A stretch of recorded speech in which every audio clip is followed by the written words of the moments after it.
আসসালামু আলাইকুম, সবাইকে অনেক অনেক স্বাগতম। আজকে আমাদের ভার্সিটি এ ইউনিট ক্র্যাশ কোর্সে আমরা আজকে রসায়নের যে অধ্যায়টা নিয়ে কথা বলবো সেটা হচ্ছে প্রথম পত্রের 5 নম্বর চ্যাপ্টার অর্থাৎ আমাদের কর্মমুখী রসায়ন।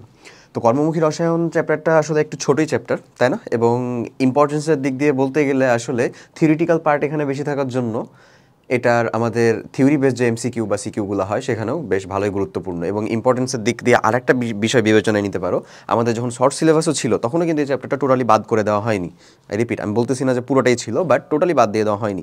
এখান থেকে ওই যে আমাদের মল্ট ভিনেগার প্রস্তুতি বা এই টাইপের যেই অংশগুলো ছিল সেগুলো কিন্তু অলরেডি ইনক্লুডেড ছিল। হ্যাঁ, তো অধ্যায়টা এই দিক দিয়ে চিন্তা করতে গেলে বেশ ভালো ইম্পর্টেন্ট, কজ যেহেতু এটা শর্ট সিলেবাসের আন্ডারই ছিল, তাহলে শর্ট সিলেবাসের ওই পার্ট থেকে হইলেও আমাদের এমসিকিউ সিকিউ এগুলো কোশ্চেন অ্যাজ ওয়েল অ্যাজ অ্যাডমিশনের ভিতরেও কোশ্চেন ছিলই তো। আচ্ছা, ঠিক একইভাবে আরেকটা কথা বলতে গেলে আমরা আজকে এখন মানে ক্র্যাশ কোর্সে আর কি এই চ্যাপ্টারটা সম্পর্কে যেটা পড়বো সেটা শুধুমাত্র আমাদের শর্ট সিলেবাসের মল্ট ভিনেগার প্রস্তুতিটুকুই নয়।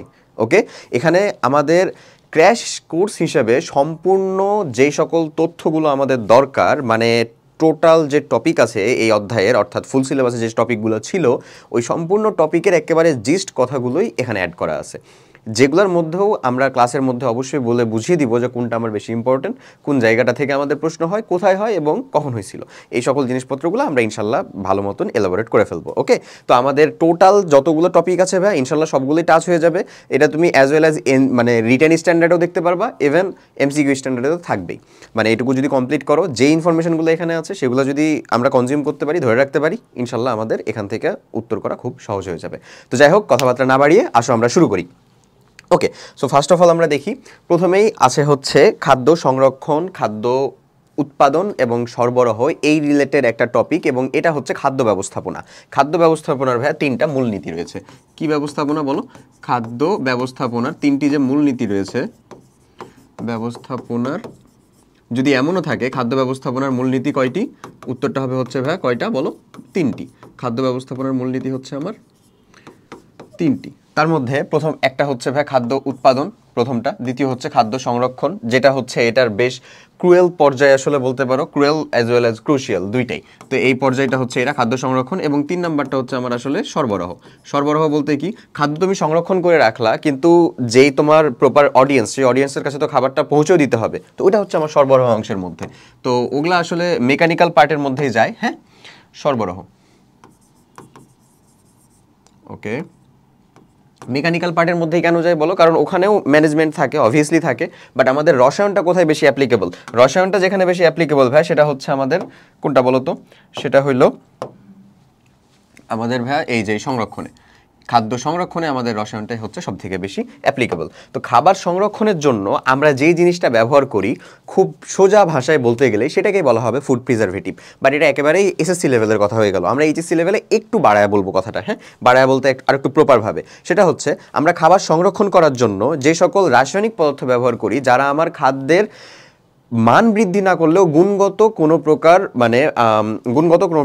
সমস্যা সৃষ্টি করে না, বা পচন রোধ করে, গুণগত কোনো প্রকার সমস্যা সৃষ্টি করে না বলতে আমি বলতেছি খাবারের কোনো মান ডিগ্রেড করে না। ওকে, খাবারের মান বৃদ্ধি নাই করতে পারে, ঠিক আছে, কিন্তু খাবারের যে গুণগত মান সেটা যেন ধরে রাখতে পারে, সে খাবারের গুণগত মান সেটা কোনো প্রকার কি করবে না, কম করবে না, এমন রাসায়নিক পদার্থকে আমরা কি বলতে পারি বলো? রাসায়নিক পদার্থকে আমরা ফুড প্রিজারভেটিভ বলবো। ওকে, এখানে কিন্তু খাদ্য সংরক্ষণ বা ফুড প্রিজারভেটিভ কথাটা জরুরি। হ্যাঁ, কারণ প্রিজার্ভ কিন্তু অনেক কিছুই করা যায়, লাইক ফরমালিন কিন্তু একটা preservative, not food preservative. Okay, food preservative হিসেবে এটা ব্যবহারের জন্য অনুমোদিত নয়, এটা ব্যান্ড। বাট ফরমালিন ঠিকই হচ্ছে একটা প্রিজারভেটিভ। ফরমালিনে কি প্রিজার্ভ করা হয়? লাইক আমাদের ডেড বডিও প্রিজার্ভ করা হয় ফরমালিনের মধ্যে। সো ওটা কিন্তু একটা preservative, but not food preservative. That's why আমি বললাম যে ফুড প্রিজারভেটিভ কথাটা আমরা এখানে উল্লেখ করে দিব। দেখো এখানে সুন্দর মতন দেওয়া আছে, খাদ্যদ্রব্য উৎপাদনের পাশাপাশি সুনির্দিষ্ট প্রিজারভেটিভসের মাধ্যমে খাদ্য সংরক্ষণ করা প্রয়োজন, যে সকল খাদ্য উপাদানের সাথে পরিমিত পরিমাণে মিশিয়ে, মানে এটার একটা নির্দিষ্ট পরিমাণ রয়েছে, এর বেশিও না এর কমও মেশানো যাবে না। বেশি মিশালেও সেটা ক্ষতিকর হতে পারে, কম মিশালে হয়তোবা কি হবে বলো? কম মিশালে দেখা যাবে যে এটা যে কাজের জন্য আমরা মিশিয়েছিলাম সেটা প্রপার সে ফাংশনটা করতেছে না। ওকে, তো খাদ্যকে বিভিন্ন অণুজীবের আক্রমণ এবং বংশবিস্তার নিয়ন্ত্রণ করে এরাই মূলত ফুড প্রিজারভেটিভ। আমার মেইন টার্গেট হচ্ছে খাবারকে যারা পচন করে তাদেরকে বাধা দেওয়া। কথা হচ্ছে এটাই, খাবার যারা পচন করে, খাবার পচন করার মাধ্যমে কি হবে বলতো, খাবারের গুণগত মান নষ্ট হয়। এখন একটা প্রশ্ন আসতে পারে, ভাই খাবার পচন হলে কি খাবারের গুণগত মান সবসময় নষ্টই হবে? পচনের মাধ্যমে কি ভালো কিছু হওয়া সম্ভব না? উত্তরটা হচ্ছে সম্ভব ভাইয়া। পচনের মাধ্যমেও ভালো কিছু বলতে মানে পচনের মাধ্যমেও লাভজনক কিছু উৎপাদন হওয়া সম্ভব। লাইক মল্ট ভিনেগার প্রস্তুতির যে 3 মাস 6 মাসের যে পদ্ধতিটা তোমরা দেখে আসছো, সেটা আসলে কি ছিল বলো? সেখানে কি ওই যে ইস্টের উপস্থিতিতে মানে ইকোলাই ব্যাকটেরিয়ার উপস্থিতিতে ওই পচানোর মাধ্যমে বা ফার্মেন্টেশন বা গাজন পদ্ধতির মাধ্যমেই আমার অ্যালকোহল তৈরি করা হইতো না? পরে আবার অ্যালকোহল থেকে কি তৈরি করা হইতো? ভিনেগার তৈরি করা হইতো। তাহলে আমি তো পচনের মাধ্যমেই করতেছি, বাট খাবার যেটা আমরা খাদ্য হিসেবে গ্রহণ করব সেটাকে পচনের মাধ্যমে, সেটাকে পচন থেকে রোধ করাটাও কিন্তু জরুরি। মানে নট লাইক যে পচনের মাধ্যমে সবসময় খারাপই হয়, বা নট লাইক যে পচন করলেই সবসময় ভালো হবে, এমন না। তো যাই হোক, ওইটা জাস্ট একটা উদাহরণ দিলাম যে আমার পচনের মাধ্যমেও ভালো কিছু হইতে পারে, যেমন হচ্ছে ওইটা। আর এখানে আমার মেইন টার্গেট থাকবে কি, খাবারকে বা যে খাবারটা আমরা গ্রহণ করব বা আমরা বিক্রি করব বা আমরা সংরক্ষণ করব, সেইখানে যেন আমি এমন রাসায়নিক পদার্থ ব্যবহার করব, অবশ্যই পরিমিত পরিমাণে, যেইটা আমার খাবারটাকে তার গুণগত মানটা নষ্ট হতে বাধা দিবে। খাবার তার গুণগত মান নষ্ট হতে বাধা দিবে। এই গুণগত মানগুলো নষ্ট করে কারা? এই যে এখানে বলাই আছে, অণুজীব সমূহ, মাইক্রোবস যারা আছে তারা। তো যাই হোক, আসো ফুড প্রিজারভেটিভ বা খাদ্য সংরক্ষককে খুব মোটা দাগে দুই ভাগে ভাগ করা হয়। একটা হচ্ছে ভাইয়া ন্যাচারাল বা আমাদের প্রাকৃতিক ফুড প্রিজারভেটিভ, এবং এদের উদাহরণগুলো নির্দিষ্ট এখানে লেখাও আছে, আমি বলে দিচ্ছি। আর একটা হচ্ছে ভাই কৃত্রিম বা রাসায়নিক ফুড প্রিজারভেটিভ বা আর্টিফিশিয়াল ফুড প্রিজারভেটিভ। এখানে ন্যাচারাল ফুড প্রিজারভেটিভের মধ্যে মোস্ট ইম্পর্টেন্ট হচ্ছে ভাইয়া সল্ট বা খাদ্য লবণ, সোডিয়াম ক্লোরাইড। ওকে, 2 নম্বর হচ্ছে ভাইয়া তেল, ঠিক আছে। 3 নম্বর হলো যেগুলো মাস্ট মনে রাখতেই হবে, সেটা হচ্ছে ভাই ভিনেগার। 4 নম্বর হচ্ছে চিনির দ্রবণ। চিনির দ্রবণ শুধু শুধু কিন্তু চিনি না, চিনির ভাই দ্রবণ হইতে হবে। ওকে, 4 নম্বর হচ্ছে আমার চিনির দ্রবণ।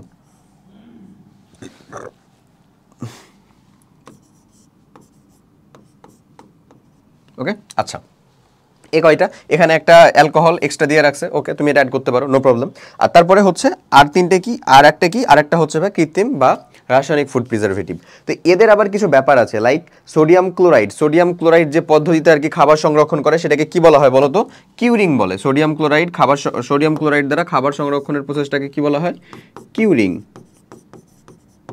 এটা যদিও পরে পাবা, দেয়া আছে আর কি। তো যাই হোক, একটা এক্সট্রা ইনফরমেশনও নিয়ে রাখলা, কিউরিং বলা হয়।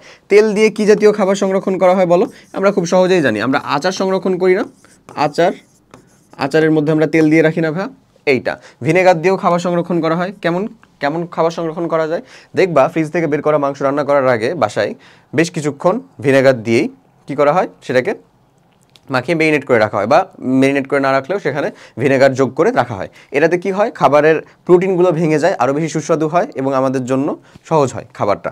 ওকে, আর চিনির দ্রবণ কোথায় ব্যবহার করা হয় ভাই? সেম টু সেম, চিনির দ্রবণও আমরা কোথায় ব্যবহার করি? এই আমাদের আচার টাইপের জিনিসে, অথবা চিনির দ্রবণ আরও ক্যানিং তরল হিসেবে চিনির দ্রবণ সব থেকে বেশি ব্যবহৃত হয় আমাদের ফলমূল সংরক্ষণে, ক্যানিং তরল হিসেবে। এখন একটা নতুন শব্দ আসলো বোধহয়, যে ক্যানিং তরল, এটা আবার কি ভাই? তো ক্যানিং তরল আমরা পাবো আমাদের ক্লাসের ভেতরে, মানে সামনে এগোতে থাকলে ইনশাল্লাহ পাবো, তখন আমরা সেটা নিয়ে আলোচনা করে নিব, নো প্রবলেম। যাই হোক, আসো তাহলে আমাদের 1 নম্বর যে পার্টটা ছিল, অর্থাৎ ন্যাচারাল ফুড প্রিজারভেটিভের কথাবার্তা, এটা মোটামুটি আমাদের শেষ হলো। এখন আসো আমরা আর্টিফিশিয়াল বা কৃত্রিম ফুড প্রিজারভেটিভ, এটা সম্পর্কে একটু আইডিয়া নিই। ওকে, আচ্ছা, এই প্রিজারভেটিভগুলো হচ্ছে আবার ভাই 3 ধরনের। কোনগুলো? কৃত্রিম বা আর্টিফিশিয়াল যেটা, সেটা আবার 3 ধরনের। ওই 3 ধরনেরগুলো কি কি? ফার্স্ট অফ অল মাথায় রাখবা, একটা হচ্ছে অ্যান্টিমাইক্রোবিয়াল, একটা হলো অ্যান্টিঅক্সিডেন্ট, আর একটা হচ্ছে কিলেটিং এজেন্ট। আমি আবার একটু বলি, অ্যান্টিমাইক্রোবিয়াল, অ্যান্টিঅক্সিডেন্ট এবং কিলেটিং এজেন্ট, এই 3 প্রকারে ভাগ করা হয়। কাদেরকে? আমাদের যে কৃত্রিম ফুড প্রিজারভেটিভ রয়েছে তাদেরকে। অ্যান্টিমাইক্রোবিয়াল এজেন্ট, অ্যান্টিঅক্সিডেন্ট এজেন্ট এবং 3 নাম্বারটা হচ্ছে আমার কিলেটিং এজেন্ট, এই 3 প্রকারের। ওকে, তো কথা হচ্ছে ভাই, এগুলো আমাদের কোন মাত্রা অবধি ডিটেলসে জানা লাগবে? এই ফুড অ্যান্ড নিউট্রিশনের তো পুরো একটা ডিপার্টমেন্টই আছে, তো অনেক পড়াশোনা করা যায় আসলে, খুব সত্য কথা। এখানে যতটুকু দেওয়া আছে ততটুকুই জানা লাগবে, আর বাকিটা আমি স্লাইডের মধ্যে তোমাকে এই লিখে লিখে দেখিয়ে দিব যে ভাই আমার এই ইনফরমেশনটা এক্সট্রা জানা লাগবে। ওকে ভাই, আচ্ছা। তো অ্যান্টিমাইক্রোবিয়ালটা কি?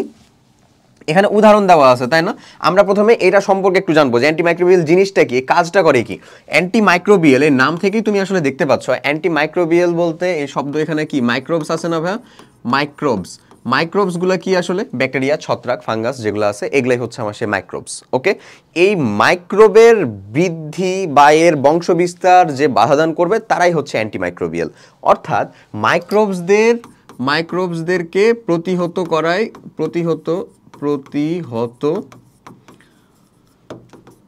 করবে যারা, করবে যা, তাই হলো তোমার অ্যান্টিমাইক্রোবিয়াল। আমার কথা কি বোঝা গেছে ভাইয়া?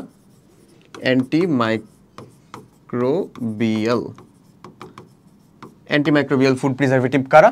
যারা আমার মাইক্রোবসদেরকে প্রতিহত করবে তারাই হচ্ছে আমার অ্যান্টিমাইক্রোবিয়াল ফুড প্রিজারভেটিভ। ওকে, আচ্ছা, এর উদাহরণগুলো কি কি দেওয়া আছে? বেনজয়েট, সরবেট, নাইট্রাইট, আরও আছে ভাইয়া, সালফাইড, আরও অনেকগুলো আছে, ঠিক আছে, টার্টারেট, অনেকগুলাই আছে।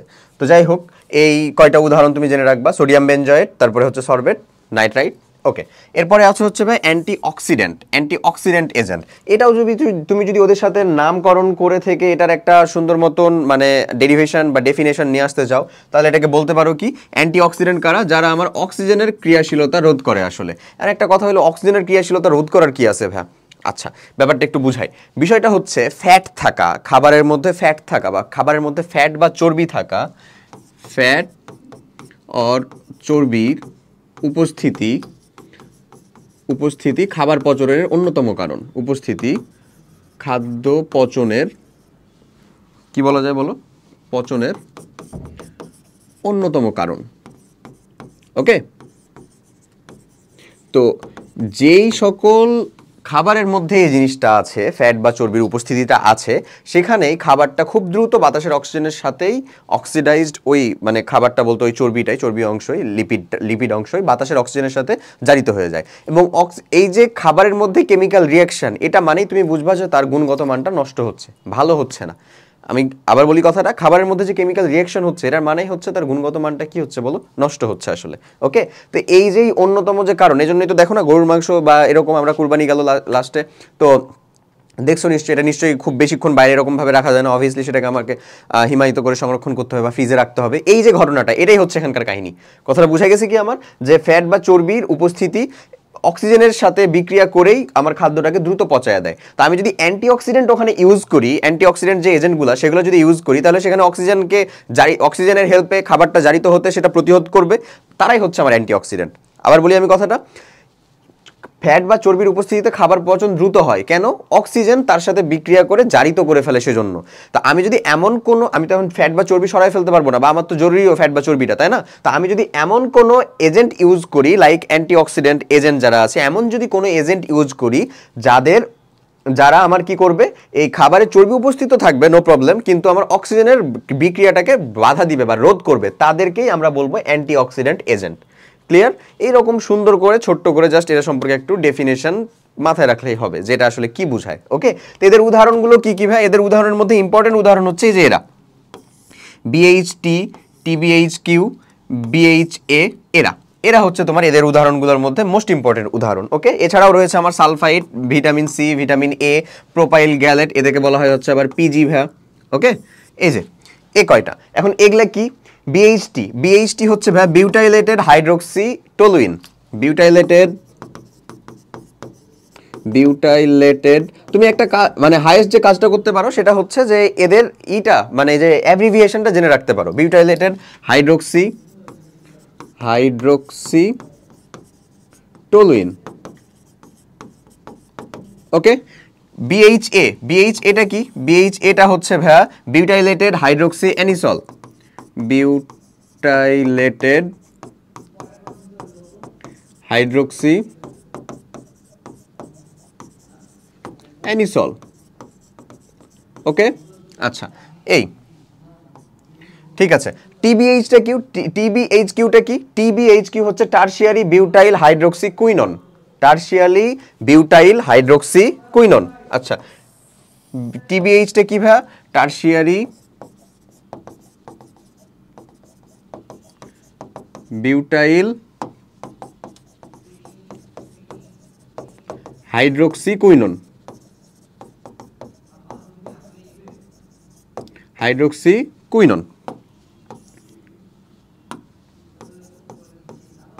ওকে, এই তো এই যে আর হচ্ছে পিজিটার ফুল ফর্ম দেওয়া আছে প্রোপাইল গ্যালেট, এদের ফুল ফর্মটা হাইয়েস্ট জেনে রাখতে পারো। এখন এখানে প্রশ্ন আসতে পারে যে ভাই এদের কেমিক্যাল ফর্মুলাও কি আমাদের লাগবে?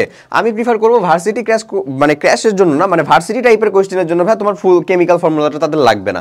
এটা এমন হয়েছে একবার আসছিল বইটার মধ্যে যে তাদের কেমিক্যাল ফর্মুলাটা লিখে দেখাও, স্ট্রাকচারটা আর কি। তো এগুলো সবগুলোই হচ্ছে তুমি দেখো নাম দেখলেই বুঝতে পারবা এগুলো হচ্ছে সবগুলোই আসলে কি এলিমেন্ট, অ্যারোমেটিক যৌগ আসলে। হ্যাঁ, তো অ্যারোমেটিক হাইড্রোকার্বন, এই অ্যারোমেটিক হাইড্রোকার্বনগুলোর এত বেশি আমাদের ইয়ার আসলে প্রয়োজন নাই। কিসের প্রয়োজন নাই ভাই বলো? মানে এতগুলার বেশির আমাদের ওই তাদের কেমিক্যাল ফর্মুলা মুখস্থ রাখার না, নট নেসেসারি। ওকে, আচ্ছা, তো যাক তুমি অ্যাব্রিভিয়েশনটা হাইয়েস্ট জেনে রাখতে পারো। ওকে, এরপরে আসো 3 নাম্বারটা হচ্ছে আমার কিলেটিং এজেন্ট। 3 নাম্বার যে আমাদের রাসায়নিক প্রিজারভেটিভ তার মধ্যে আছে হচ্ছে কিলেটিং এজেন্ট। কিলেটিং এজেন্টগুলো কি আসলে? ওকে, এই ব্যাপারটা একটু বুঝাই। ব্যাপারটা হচ্ছে যে খাবারের মধ্যে অলরেডি মিনারেল উপস্থিত থাকে, তাই না? খনিজ পদার্থ উপস্থিত থাকে, ম্যাঙ্গানিজ, ক্যালসিয়াম, তারপরে লৌহ, এগুলো বা ফেরাম, এগুলো তো আমাদের জন্য খুব বেশি জরুরিও, তাই না? তো এই যে খনিজ পদার্থগুলো, এই খনিজ পদার্থগুলোর মধ্যে কিছু কিছু আছে না ভাইয়া যারা অবস্থান্তর মৌল, এবং অবস্থান্তর মৌলের একটা মোস্ট ইম্পর্টেন্ট ধর্ম কি বলতো? তারা প্রভাবক হিসেবে কাজ করতে পারে।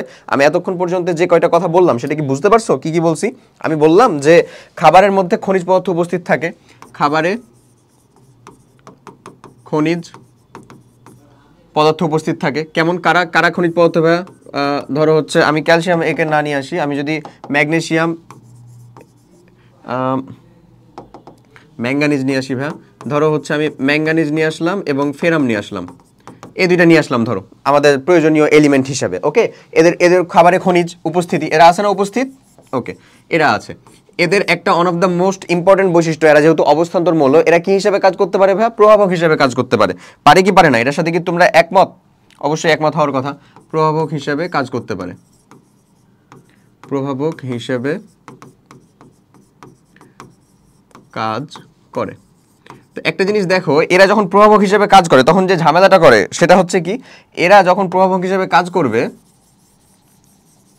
তখন কোনো একটা মানে কোনো একটা ব্যাকটেরিয়া বা যে তোমার খাবারটা পচন করতেছে আসলে সে তো একটা রাসায়নিক বিক্রিয়া সংগঠন করতেছে, তাই না? তো এদের উপস্থিতির কারণে প্রভাবক হিসেবে এরা কাজ করে ওই যে বিক্রিয়াটা ঘটতেছে, অর্থাৎ পচনের যে বিক্রিয়াটা ঘটতেছে সেটা আরো কি করে? প্রভাবক যুক্ত হলে বিক্রিয়াটা আরো দ্রুত ঘটায়, অর্থাৎ পচনে সাহায্য করতেছে, মানে পচন বিক্রিয়ায় সাহায্য। আমার কথা কি বুঝা গেছে ভাইয়া? কি করতেছে তাহলে?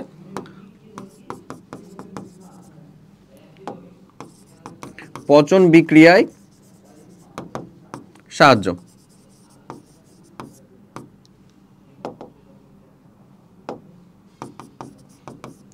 কে করতেছে? এই অ্যান্টি, মানে আমার যেই খাবারের মধ্যে যে খনিজ পদার্থগুলো, এরা এই কাজটা করে দিচ্ছে। এখন আমি যদি এমন কোনো কিছুর হেল্প নিতে পারি, এমন কোনো কিছু হেল্প নিতে পারি বলতে মানে এদের প্রভাবন ক্ষমতাটা যদি আমরা নষ্ট করে দিতে পারি, কাদের? এই ফেরাম এবং ম্যাঙ্গানিজ, এদের প্রভাবন ক্ষমতা যদি আমরা নষ্ট করে দিতে পারি, তাহলে পচন বিক্রিয়াটাও নিশ্চয়ই দ্রুত ঘটবে না? দ্রুত ঘটবে কি? এখানে আমরা একটা শব্দ উল্লেখ করে দিই, সেটা হচ্ছে দ্রুত। মানে এদের উপস্থিতির জন্য দ্রুত ঘটে। এরা যে না থাকলেও ঘটবে না এমন না, ঘটবে কিন্তু অনেক ধীরে ঘটবে। মানে ধরে নাও আমি গরুর মাংস এখন এই যে ফেরাম আর ম্যাঙ্গানিজ এরার উপস্থিতির জন্য, বা কোনো একটা খাবার এদের উপস্থিতির জন্য জাস্ট সাপোজ 2 ঘন্টার মধ্যে এটা কি হওয়া শুরু করে? ডিগ্রেড হওয়া শুরু করে, ধরে নাও। আর যদি এদের উপস্থিতিটা না হয় বা এদের প্রভাবন ক্রিয়াটা যদি আমি নষ্ট করে দিতে পারি, তাহলে সেখানে উপস্থিত হবে মানে, বা তাহলে তাদেরকে আর কি রাখা যাবে অ্যাবাউট 8 ঘন্টা বা 10 ঘন্টা এরকম। বুঝতেছো আমার কথা? স্টিল 8 ঘন্টা 10 ঘন্টা পরে কিন্তু সেটা ডিগ্রেড হয়ে যাবে বা পচে যাবে। কনসেপ্টটা বুঝো, পচে যাবে, বাট এদের উপস্থিতির কারণে সেটা 2 ঘন্টার মধ্যে ডিগ্রেড হয়ে যাবে। তাহলে আমি যদি এদের ক্রিয়াশীলতাটাকে রক্ষা করতে পারি বা এদের প্রভাবন ক্ষমতাটাকে বিনষ্ট করতে পারি, তাহলে অবশ্যই বুঝতে পারতেছি যে এরা আমার তাহলে কি করতে পারবে না, তাহলে এখন খাবারটা আমার 2 ঘন্টাতে ডিগ্রেড হয়ে যাবে না বা পচে যাবে না, অ্যাটলিস্ট 8 ঘন্টা আমার কাছে সময় আছে। কথাটা কি ক্লিয়ার? তো এদের এই প্রভাবন ক্ষমতাটা যারা নষ্ট করে তাদেরকেই বলা হয় হচ্ছে আসলে কি ভাই? Chelating agent. তাহলে কিলেটিং এজেন্ট কারা? যারা এদের প্রভাবন ক্ষমতাটা নষ্ট করতেছে তাদেরকেই বলা হচ্ছে ভাই এই যে chelating agent. Chelating agent, clear আমার কথা? কিলেটিং এজেন্ট তাহলে কারা? কিলেটিং এজেন্টটাই হচ্ছে আমাদের মেইন টপিক, এবং এদের প্রভাবন ক্রিয়াটা যারা নষ্ট করতেছে, এই যে এদের যে আমার অবস্থান্তর ধাতুগুলো রয়েছে তাদের প্রভাবন ক্ষমতা যারা নষ্ট করতেছে তারাই হচ্ছে আমার কিলেটিং এজেন্ট। ওকে, এবং মোস্ট ইম্পর্টেন্ট কিলেটিং এজেন্ট হিসাবে এই মাথায় রাখবে এই উদাহরণটা, ইডিটিএ। ওকে ভাইয়া, ইডিটিএ। ইভেন ইডিটিএর কেমিক্যাল ফর্মুলাটাও জরুরি। একবার একবার, এটা মনে রাখা জরুরি যেহেতু, দ্যাটস আমরা এটা দেখাই ফেলি।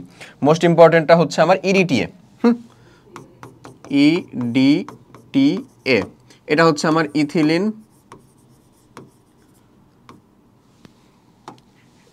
এটার অ্যাব্রিভিয়েশনটা কি ভাই? Ethylene diamine. এটা যেহেতু একটাই কেমিক্যাল ডায়ামিন, তাই একটাই শব্দ, ওকে ভাই? আবার স্পেস দিই না, এটা কিন্তু ভুল না, স্পেস দেওয়াই উচিত না, ওকে? টেট্রাঅ্যাসিটিক অ্যাসিড, অ্যাসিটিক অ্যাসিড, এই তো এতদূর অবধি। ইথিলিন ডায়ামিন টেট্রাঅ্যাসিটিক অ্যাসিড, এই ইডিটিএ। এই ইডিটিএ এর কেমিক্যাল ফর্মুলাটা লেখাটা কিরকম? এই কেমিক্যাল ফর্মুলাটা একটু মনে রাখতে পারো, বা তুমি এটা প্র্যাকটিস করতে পারো, আবার চাইলে স্কিপও করতে পারো। আই প্রিফার যে তুমি যেহেতু দেখতেছো, এটা প্র্যাকটিস করে রাখতে পারো, হ্যাঁ? বলা যায় না আর কি। তো এটা কেমনে কি? ইথিলিন ডায়ামিন টেট্রাঅ্যাসিটিক অ্যাসিড, এর নাম থেকেই করে দেওয়া যায়। ইথিলিন, ইথিলিন কি ভাই? ইথিন, তাই না? তো ইথিনটাকে যদি আমরা লিখি কার্বন, ডাবল বন্ড কার্বন, একটা করে হাইড্রোজেন থেকে যাবে, তাই না? ওকে, আচ্ছা একটু ওয়েট, এমন double bond C H C. আচ্ছা ধরো এখানেই দিলাম, বাদ দিয়ে এখানে এইচ, এই যে double bond C, carbon carbon দিলাম, এইচ, এটা ইথিলিন। এই ইথিলিনের সাথে আছে কি? Diamine, okay? তো ডায়ামিন, নাইট্রোজেন আছে ভাইয়া, এমন দিলাম, দেখো ডায়ামিন এমন দিলাম। টেট্রাঅ্যাসিটিক অ্যাসিড, তার মানে অ্যাসিটিক অ্যাসিড কয়টা আছে? চারটা। চারটা অ্যাসিটিক অ্যাসিডের কোথায় কোথায় আছে ভাই? এই তো CH2, C double bond O H দিতে পারো, আবার হাইড্রোজেনকে সরাই দিয়ে এখানে মাইনাসও দিতে পারো কেউ, নো প্রবলেম। এই আবার এখানে দেখো CH2, সি ডাবল ও এইচ এমন দিতে পারো, CH2, সি ডাবল ও এইচ এই দিতে পারো। এটা হয়ে গেল আমাদের ইথিলিন ডায়ামিন টেট্রাঅ্যাসিটিক অ্যাসিড। এবং এটা সম্পর্কে আরেকটা জাস্ট গুরুত্বপূর্ণ তথ্য দিয়ে দিই, সেটা হচ্ছে এটা কিন্তু একটা লিগ্যান্ডও। লিগ্যান্ড শব্দটা নিশ্চয়ই শুনছো জটিল যৌগ পড়ার সময়, জটিল যৌগ পড়া যখন আমরা পড়ি তখন অবশ্যই লিগ্যান্ড জিনিসটা চলে আসে। এবং ওই লিগ্যান্ডের একটা প্রকারভেদ আছে, সেটা হচ্ছে মোনোডেন্টেড, ডাইডেন্টেড, ট্রাইডেন্টেড, টেট্রাডেন্টেড, মানে কতগুলো সে সন্নিবেশ সংখ্যা নিতে পারে বা কত জোড়া সে লন পেয়ার ইলেকট্রন শেয়ার করতে পারে, এটার উপর বেস করে তাদেরকে দাঁত সংখ্যা বা ডেন্টেড আকারে প্রকাশ করা হয়। মোনোডেন্টেড, ডাইডেন্টেড, ট্রাইডেন্টেড। আমরা যে সকল লিগ্যান্ড দেখে থাকি, লাইক ধরে নাও অ্যামোনিয়া, তারপরে হচ্ছে পানি, তারপরে হচ্ছে সায়ানাইড, ওকে, তারপরে হচ্ছে ধরো কার্বনিল, এই যে সকল আমরা কি কি দেখে থাকি, এই যে লিগ্যান্ডগুলো দেখে থাকি ভাই, ক্লোরাইড, হ্যান ত্যান যে লিগ্যান্ডগুলো আছে, এগুলো সবগুলোই হচ্ছে ভাই মোনোডেন্টেড। এদের এক জোড়া করে লন পেয়ার ইলেকট্রন আছে, বা এদের দাঁত হিসাব করলে হচ্ছে কয়টা? একটা। মোনোডেন্টেড এমন বলা হয়, ওকে? আমার কথা বুঝতেছো? ঠিক একইভাবে এর যদি কথা বলো ইডিটিএ, ইডিটিএ হচ্ছে এমন একটা লিগ্যান্ড, এটাকে বলা হচ্ছে হেক্সাডেন্টেড। কি বলি? হেক্সা, অনেক এক্সট্রা ইনফরমেশন যাচ্ছে, তবে এটা নিতে পারলে আসলে অনেক উপকার হবে। আচ্ছা, হেক্সাডেন্টেড।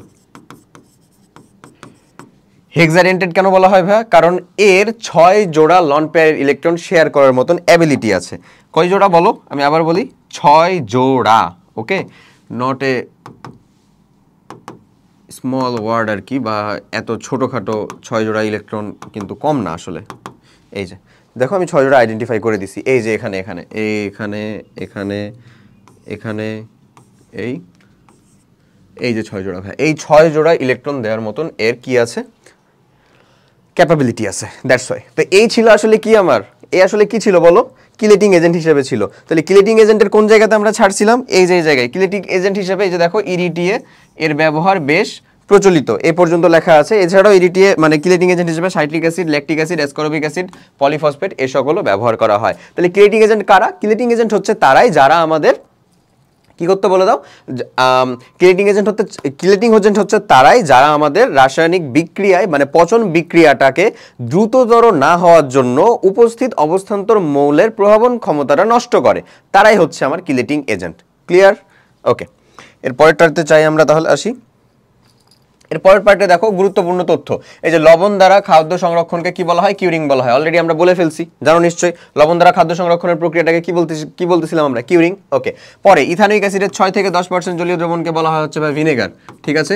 এই ভিনেগার সম্পর্কে আমরা অবশ্যই জানি তবে নতুন বইয়ের সংস্করণে এটা 4 থেকে 10%ও আছে, তো যদি 4 থেকে 10%ও থাকে তাও সেটাকে আমরা ভিনেগারই বলবো। ক্লিয়ার?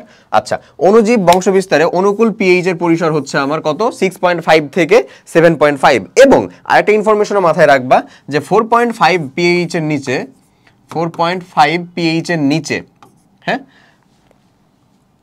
ইনফরমেশনটা বুঝে রেখো, 4.5 পিএইচ এর নিচে অণুজীব জন্ম নেয় না।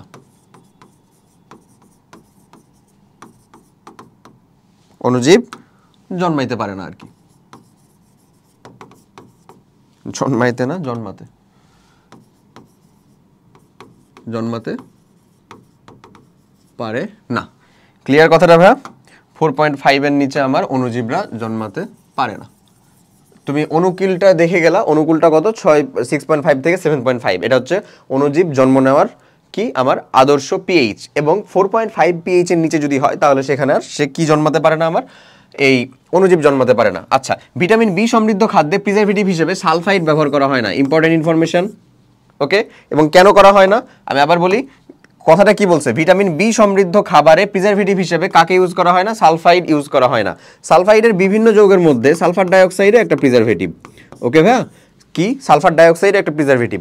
এই যে ভিটামিন বি সমৃদ্ধ, ভিটামিন বি যে খাবারগুলো রয়েছে, এই ভিটামিন বি এর মধ্যে ভিটামিন বি এর কয়েকটা ভাগ আছে জানো, বি1 এরকমভাবে বি কমপ্লেক্স অনেকগুলো আছে, বি12, তো যাই হোক বি6, এর মধ্যে স্পেশালি বি1, ভিটামিন বি1 যেটা বা থায়ামিন যেটা আসলে, হ্যাঁ, থায়ামিন যেটা, এই থায়ামিনের সাথে আমার সালফার ডাইঅক্সাইড বিক্রিয়া করে এই থায়ামিনকে ডিগ্রেড করে ফেলে। আমার কথা বুঝছো? থায়ামিনের সাথে সালফার জাতীয় সালফাইড যে আমার যৌগগুলো রয়েছে বা সালফার ডাইঅক্সাইড আর কি বিক্রিয়া করে এটাকে কি করে ফেলে বলো? ডিগ্রেড করে ফেলে।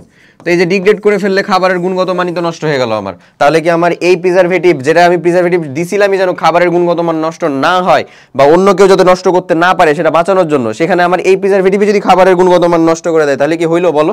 অবশ্যই হইলো না। তাহলে খাবারের গুণগত মান অবশ্যই নষ্ট করা যাবে না। কথা ক্লিয়ার?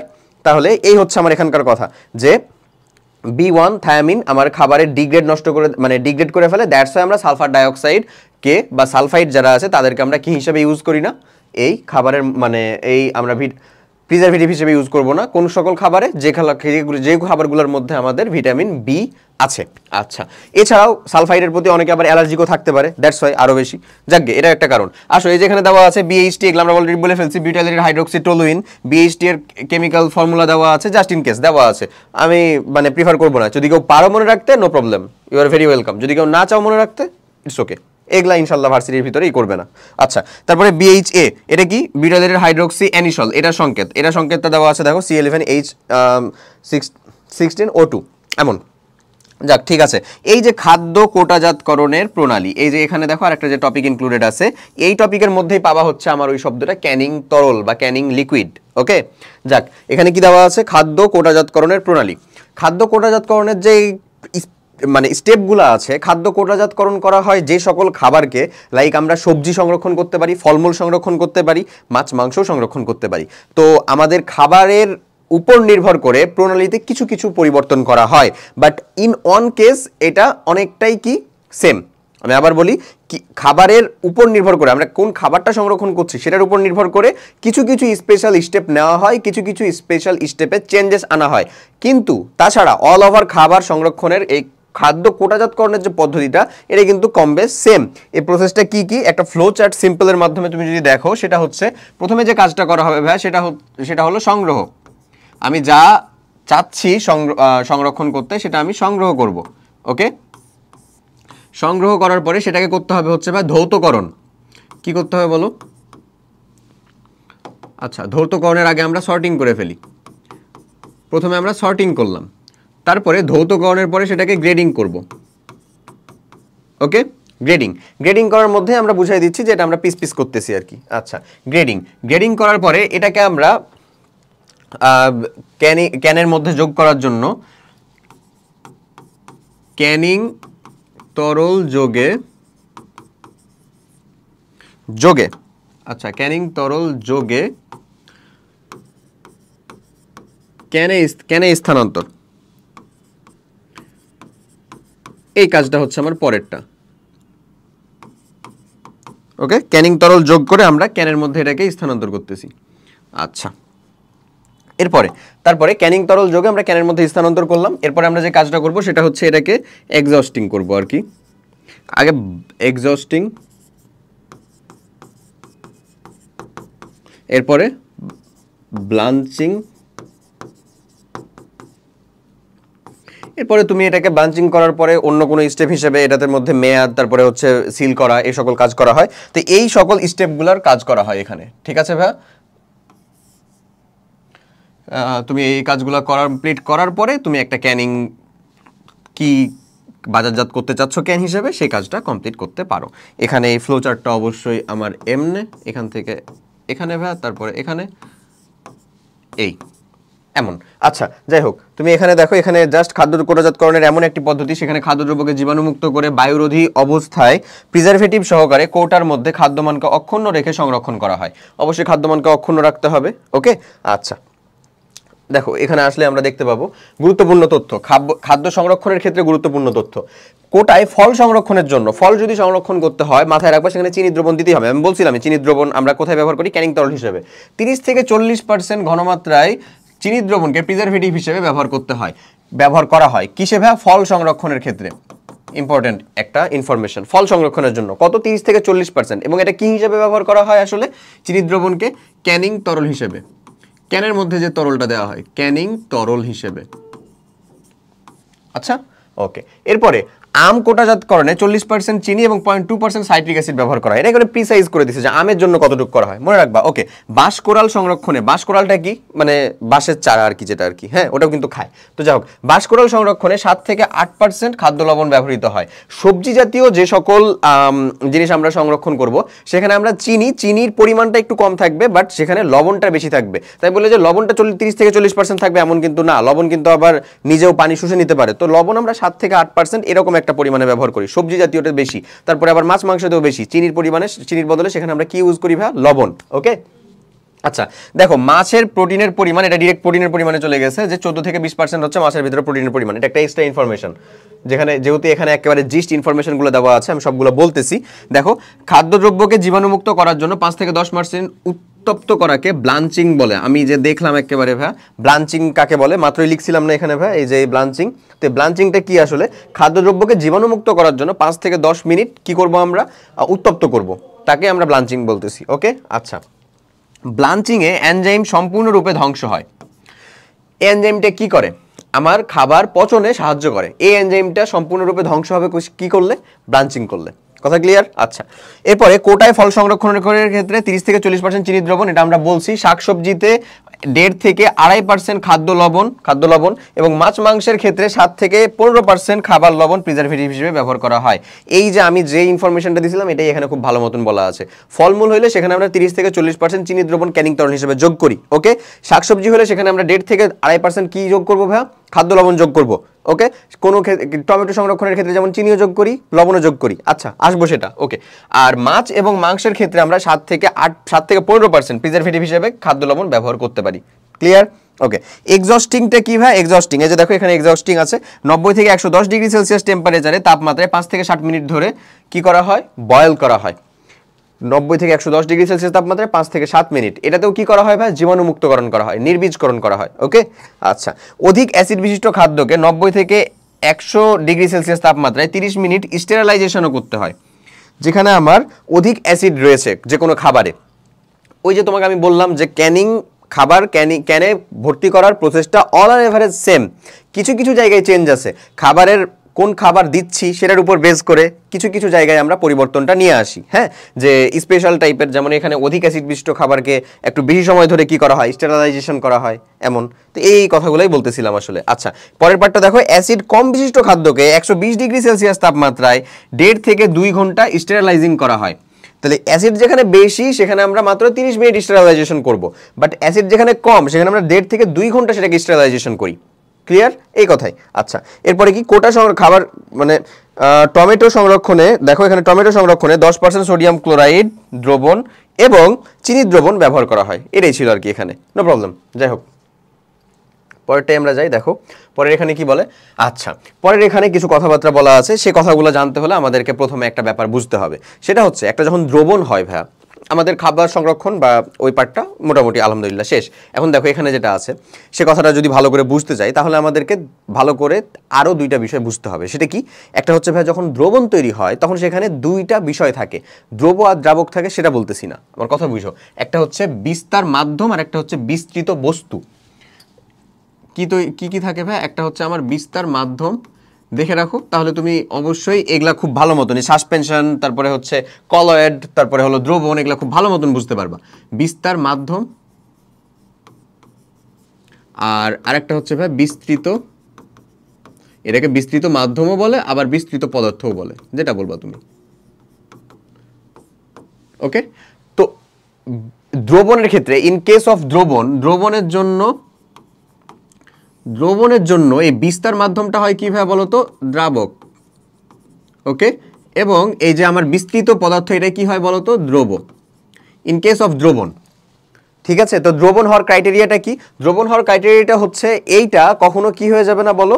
অধক্ষিপ্ত হয়ে যাবে না বা অ্যাগ্রিগেট হয়ে যাবে না দ্রবটা, এবং দ্রবের কোণাগুলো আমার দ্রাবকের মধ্যে এমনভাবে বিস্তৃত থাকবে যেটাকে আমরা খালি চোখে দেখতে পাবো না। ওকে, এবং ওই কোণার পরিমাণ আর কি 10 অ্যাংস্ট্রমের থেকেও ছোট হয়।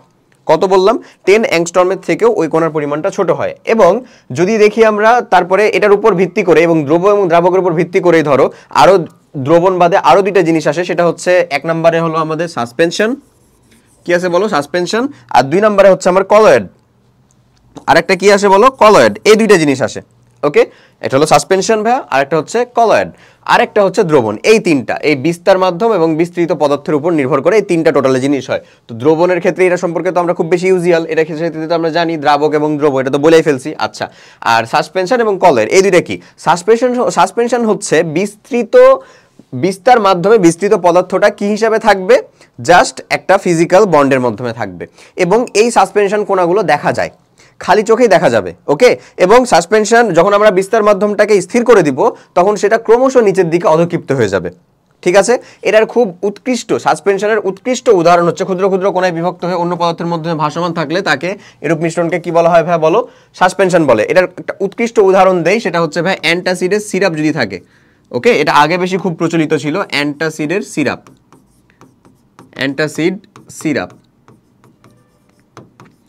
এছাড়াও যে সকল ঔষধ, সিরাপ জাতীয় যে সকল ঔষধ খাওয়ার পূর্বে বলা হয় ভালো মতো ঝাঁকিয়ে নিন, ওগুলো আসলে একটা সাসপেনশন আকারেই থাকে। না ঝাঁকিয়ে নিলে ওখানে জাস্ট লিকুইডটা থাকে, এবং যেই জিনিসটা মানে লিকুইডের সাথে যে বিস্তৃত পদার্থ বা দ্রবণ যেটা আমার খাওয়া উচিত সেটা জাস্ট তলানির মধ্যে যুক্ত থাকে। তুমি যদি না ঝাঁকিয়ে খাও তাহলে সেটা কি হবে বলো? তুমি জাস্ট লিকুইডটাই খাইলা, সেটা হয়তো বা তোমার কাজ নাও করতে পারে। কথা কি ক্লিয়ার?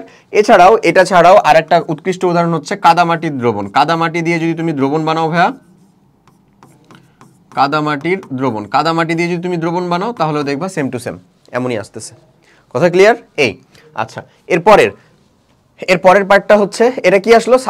সাসপেনশনের কথা। কলয়েড জিনিসটা আগে বলে ফেলি, তারপরে মধ্যের কথাগুলো বলবো। কলয়েডটা কি? কলয়েডে আকারের পরিমাণ মানে বিস্তার মাধ্যমে বিস্তৃত পদার্থের আকারের পরিমাণ হয় হচ্ছে 10 থেকে 10,000 অ্যাংস্ট্রম। এই হয় হচ্ছে আমার কলয়েডের মধ্যে আকারের পরিমাণ 10 থেকে 10,000 অ্যাংস্ট্রম। এটা মানে কি বোঝাচ্ছে? এইটা তুমি নর্মাল চোখে দেখতে পাবা না, বাট মাইক্রোস্কোপে ঠিকই দেখতে পাবা। কোনার বিস্তৃত পদার্থগুলা মাইক্রোস্কোপে ঠিকই দেখা যাবে, এবং এখানে জাস্ট কোনো একটা বাহ্যিক প্রভাবক যোগ করলেই কি হয়ে যাবে বলো? এটা একীভূত হয়ে যাবে, বা দ্রবীভূত হবে না, কি বলা হয় যে অধক্ষিপ্ত হয়ে যাবে। কি অধক্ষিপ্ত হয়ে যাবে? আমার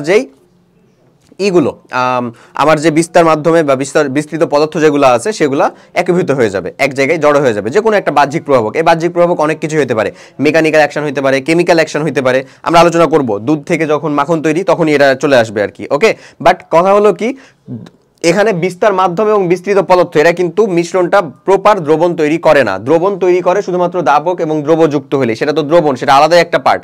কলয়েডেরটা কি কোনো দ্রবণ তৈরি হয়? কলয়েডটাই দ্রবণ তৈরি হয় না ভাইয়া। এখানে বিস্তার মাধ্যমে বিস্তৃত পদার্থটা জাস্ট কিভাবে যুক্ত থাকে? এই একটা আকার সৃষ্টি করে যুক্ত থাকে, এবং যে কোনো একটা ফিজিক্যাল বা মেকানিক্যাল বা কেমিক্যাল রিয়াকশনের মাধ্যমে এটাকে পুনরায় কি করে দেওয়া যায় বলো?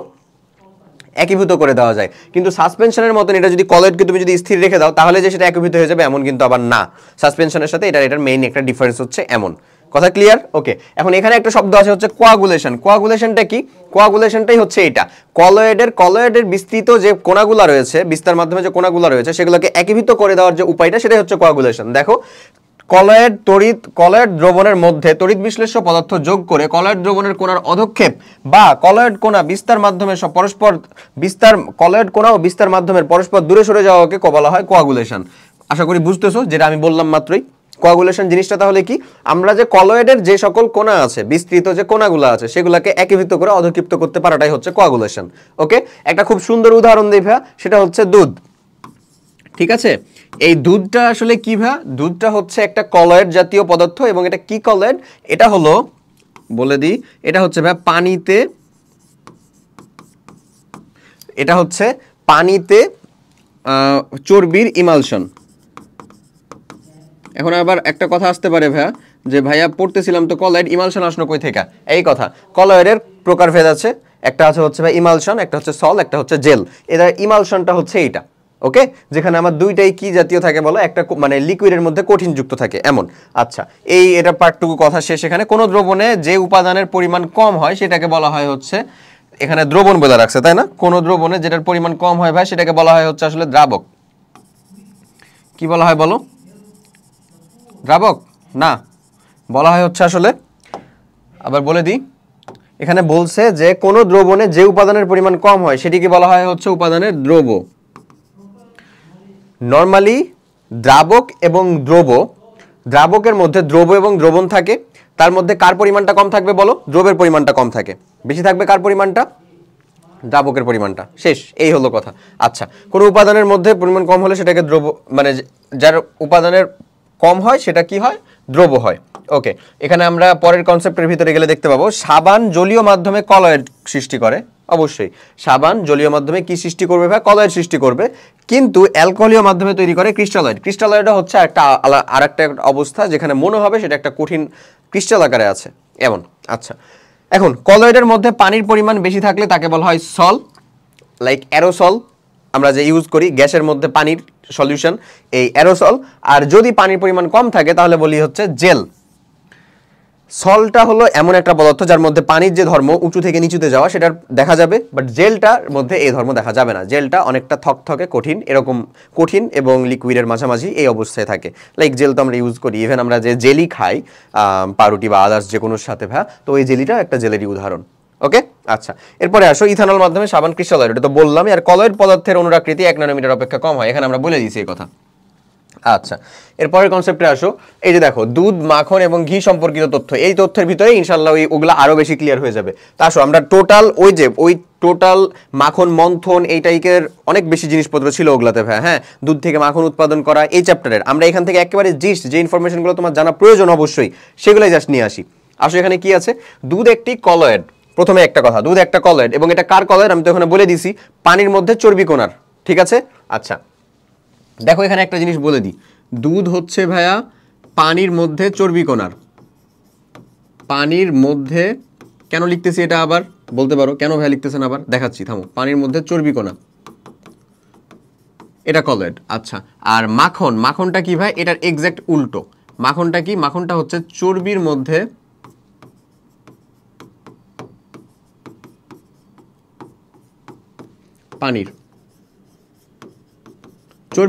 পানির কলয়েড হচ্ছে মাখন।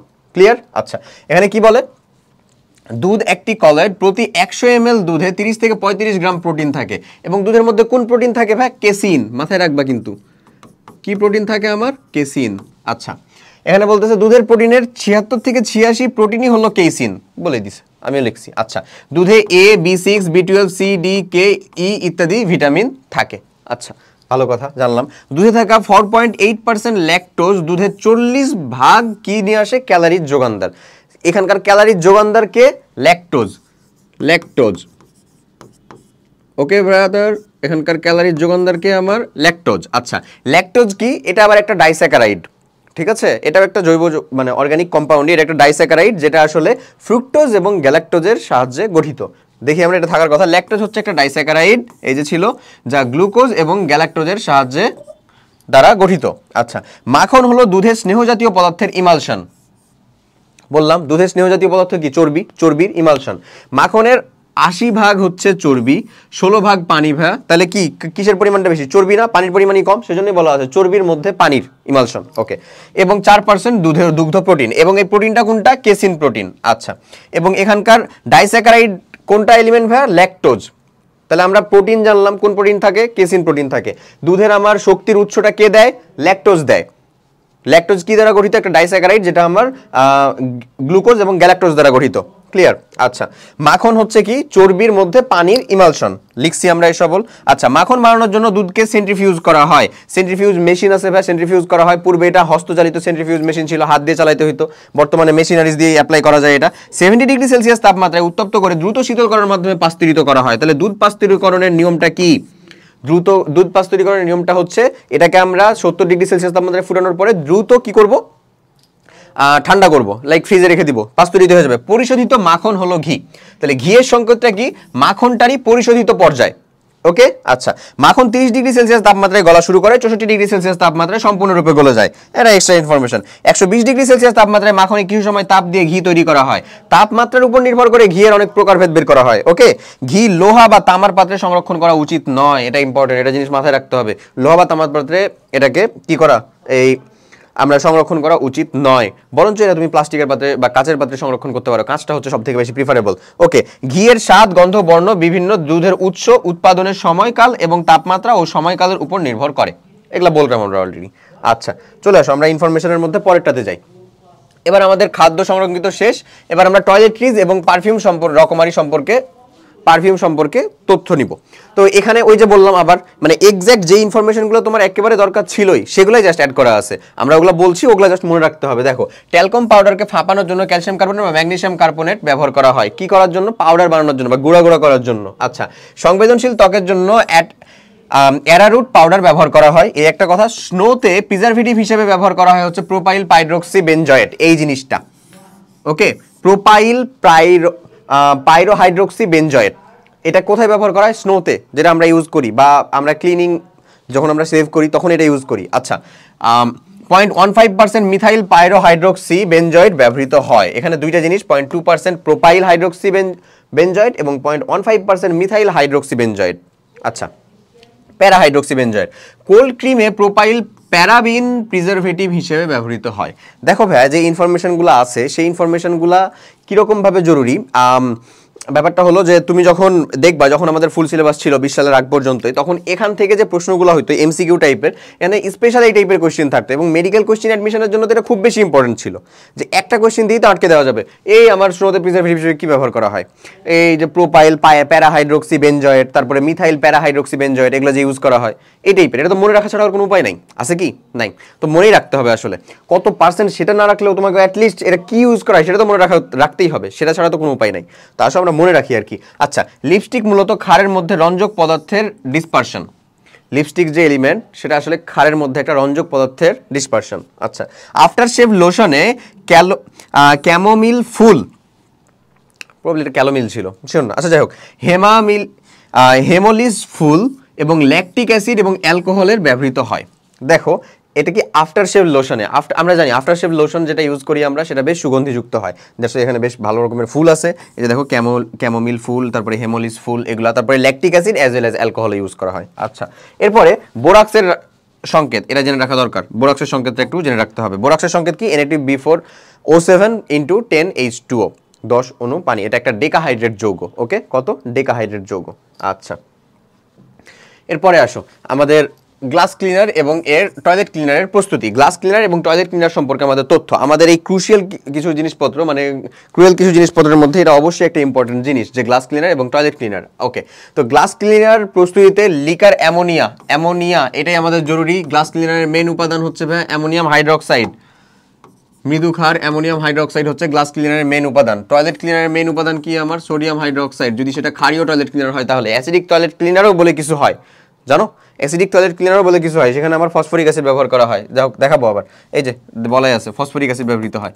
যাকে আসতেছি, আগে দেখো তো অ্যামোনিয়া, র্যাবিং অ্যালকোহল মানে কি ইউজ করা হয় ভাই? আইসোপ্রোপাইল অ্যালকোহল ইউজ করা হয়। ওকে, আইসোপ্রোপাইল অ্যালকোহল ইউজ করা হয় ওখানে।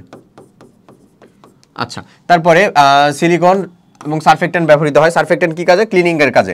গ্লাস ক্লিনারে অ্যামোনিয়ার সর্বোচ্চ ব্যবহারযোগ্য মাত্রা হচ্ছে 5 থেকে 10%। অবশ্যই অ্যামোনিয়া আমাদের জন্য ক্ষতিকর একটা গ্যাস এবং এর সর্বোচ্চ ব্যবহারের একটা মাত্রা আছে, সেটা হচ্ছে ফিক্সড 5 থেকে 10%। আচ্ছা, টয়লেট ক্লিনারের মূল পরিষ্কারক উপাদান কস্টিক সোডা অথবা বেকিং সোডা, সোডিয়াম বাইকার্বনেট অথবা আমার কস্টিক সোডা। কস্টিক সোডাই সব থেকে বেশি ব্যবহৃত হয়। এমন অম্লীয় টয়লেট ক্লিনারে কি ব্যবহার করা হয়? বা phosphoric acid H3PO4। Keep in mind, মাথায় রাখবা, ঠিক আছে? টয়লেট ক্লিনার মানে আমরা সোডিয়াম হাইড্রোক্সাইড জানি, বাট অম্লীয় টয়লেট ক্লিনার বলেও কিছু আছে। টয়লেট ক্লিনার ঘষে পরিষ্কার করার জন্য ব্যবহৃত ক্লিনারকে স্কোরিং ক্লিনার বলা হয়। এটা একটা এক্সট্রা শব্দ জেনে রাখলা কি, যে আমরা টয়লেট ঘষে পরিষ্কার করার জন্য ব্যবহৃত ক্লিনারকে, লাইক টয়লেট ক্লিনারকে স্কোরিং ক্লিনার বলা হয়। মানে এটার সমর্থক শব্দ, টয়লেট ক্লিনারের সমর্থক শব্দ হচ্ছে কি স্কোরিং ক্লিনার। আচ্ছা, বাস আমাদের গ্লাস ক্লিনার এবং টয়লেট ক্লিনার সম্পর্কিত তথ্য অন অ্যান এভারেজ মোটামুটি শেষ। ওকে, এরপরে আসো ভিনেগার সম্পর্কিত গুরুত্বপূর্ণ তথ্য, জরুরি জিনিস এবং এই একমাত্র জিনিস যেটা কিন্তু তোমার এর মধ্যেও ছিল, শর্ট সিলেবাসের আন্ডারেও ছিল। আচ্ছা, ভিনেগার হলো কি? এটা আমরা অলরেডি দেখে ফেলছি, 6 থেকে 10% জলীয় দ্রবণ। এছাড়া আমরা এটাকে 4 থেকে 10% থাকলে, যদি 6 থেকে 10 না থাকে তাহলে 4 থেকে 10%ও অ্যাপ্লিকেবল, কারণ এটা নতুন সিলেবাসে অন্তর্ভুক্ত। আচ্ছা, মাইক্রোডার্মা অ্যাসিডি কর্তৃক ইথানলের জারণ বায়ুর মাধ্যমে ঘটে। অবশ্যই ঘটে। এখানে দুইটা স্টেপ, মানে দুইটা বিষয় ছিল না ভাই, টোটাল 3টা বিক্রিয়া ছিল। অ্যালকোহল তৈরি হওয়ার পরের স্টেপটা অবশ্যই বায়ুর উপস্থিতিতে বা অ্যারোবিক পর্যায়, আর অ্যালকোহল তৈরি হওয়ার আগ পর্যন্ত যে উপায়টা, অ্যালকোহল তৈরি হওয়ার পর্যন্ত যে উপায়টা, সেটা হচ্ছে অবায়বীয় বা অ্যানারোবিক উপায়। আচ্ছা, তো মাইক্রোডার্মা অ্যাসিডি কখন ছিল? শেষে। গাজন বা জারণ প্রক্রিয়ায় তাপমাত্রা 25 থেকে 30 ডিগ্রি সেলসিয়াস হলে ভালো। গাজনের সময় তাপমাত্রাটা কত? 25 থেকে 30 ডিগ্রি সেলসিয়াস হলে ভালো। অ্যালকোহলের উৎস হিসাবে রেকটিফাইড স্পিরিট ব্যবহার করা উচিত। অ্যালকোহলের উৎস হিসাবে রেকটিফাইড স্পিরিটের এইটা কি? আমার রেকটিফাইড স্পিরিটের জেনে রাখো, রেকটিফাইড স্পিরিট এটা হচ্ছে একটা ইউটেটিক মিক্সচার এবং এই মিক্সচারে আমার 96.6% হচ্ছে অ্যালকোহল, বাকি 4.4% হচ্ছে ভাই ওয়াটার।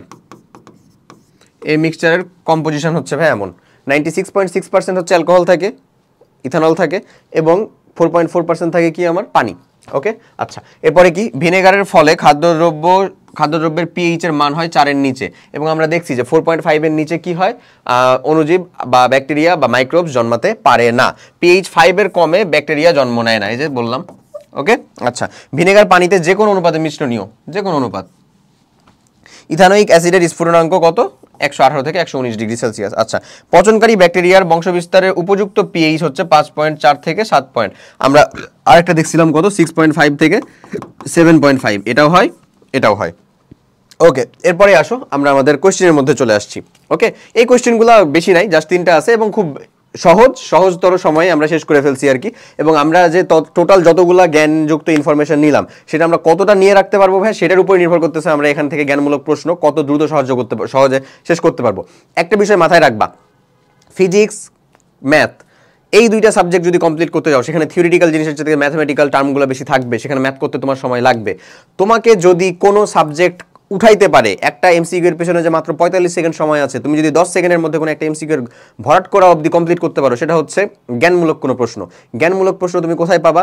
কেমিস্ট্রি বেসড জ্ঞানমূলক প্রশ্ন পাবা তুমি। এখানেও ম্যাথমেটিক্যাল থাকবে না একেবারে এমন না, বাট কেমিস্ট্রির মধ্যে পাবা। কেমিস্ট্রি আর ফিজিক্স তো তোমাকে মাস জাগাতেই হবে, তো কেমিস্ট্রির মধ্যে তো তুমি পাবা, এটা তোমার জন্য একটা সুবিধার ব্যাপার না? ওই সুবিধার ব্যাপারের মধ্যে এই অধ্যায়টা হচ্ছে গুরুত্বপূর্ণ, কারণ এখানকার মানে ব্যাপারটাই হচ্ছে ডু অর ডাই।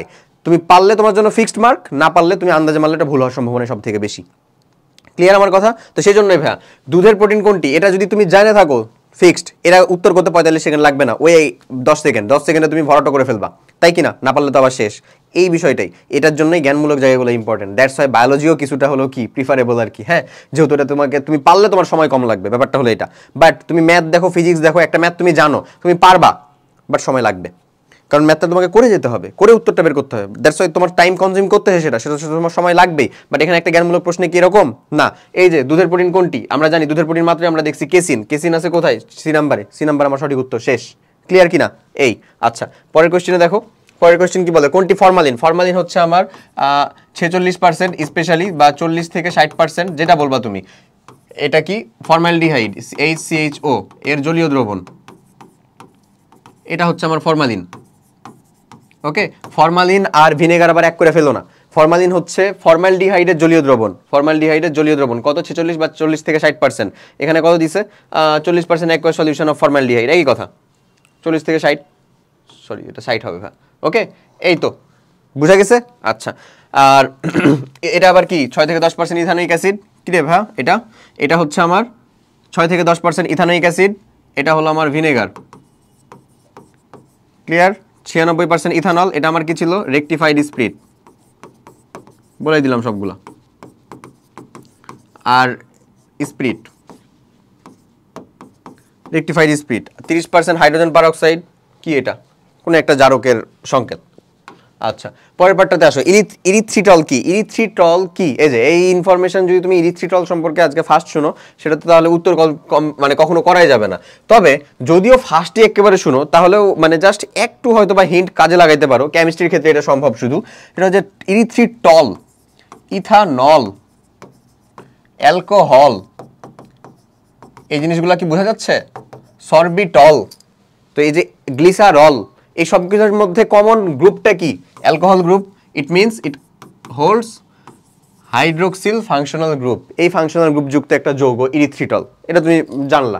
এখন বলছে এনজাইম, এনজাইম কি আসলে প্রোটিন না, প্রোটিনে কি থাকে অ্যামিনো অ্যাসিড, তাহলে এনজাইম কি হবে, উত্তর হবে না। আচ্ছা এর নন ক্যালোরিক সুইটেনার, এটাই হচ্ছে সঠিক উত্তর। আচ্ছা আমরা তো এলিমিনেট করে উত্তরটা বের করতেছি আর কি, অ্যামিনো অ্যাসিড না, এনজাইম না, তাহলে অ্যামিনো অ্যাসিড হবে কেন, অ্যান্টিঅক্সিডেন্ট, অ্যান্টিঅক্সিডেন্ট, অ্যান্টিমাইক্রোবিয়াল, এগুলো হচ্ছে ফিক্সড উদাহরণ।